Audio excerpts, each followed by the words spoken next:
Nagpakawala naman ng tubig kanina ang magkaugnay na Ipo at Bustos Dam sa Bulacan. Buti na lang at tumigil na rin ang ulan. Kaya hindi na ito nakaapekto sa mga bayan na malapit sa Angat River. Gayunpaman, dapat pa rin daw maging alerto, nakatutok si Dante Perello.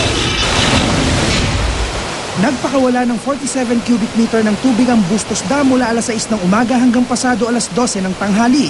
Umakyat na raw kasi sa spilling level na 17.5 meters ang tubig doon dahil sa pag-ulan.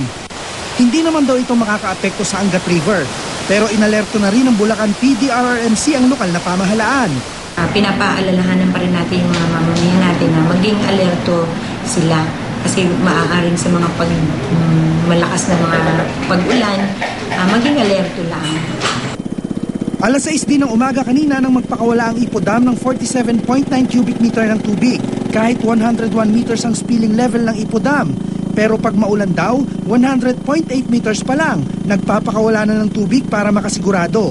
Sa ngayon po, since wala nang pag-uulan sa taas, so wala nang, ang ating mga water level is nasa below normal na po siya. Okay na po, walang problema na. Ang Wawa Dam sa Rodriguez Rizal umapaw rin ng tubig simula kaninang madaling araw dahil daw sa pag-ulan nitong mga nakaraang araw.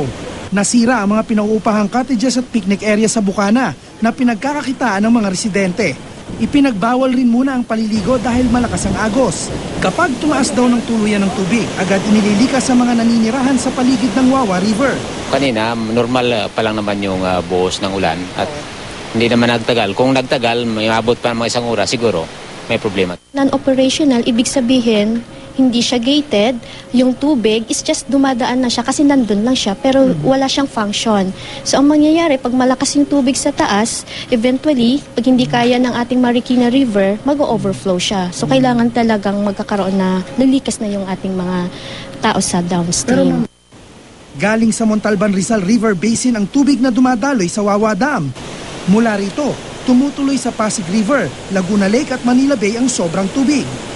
Dahil huminto naman ang mga pag-ulan nitong tanghali sa pangkalahatan, wala nang dapat ikabahala sa water level sa mga dam, lalo kung hindi na uulan.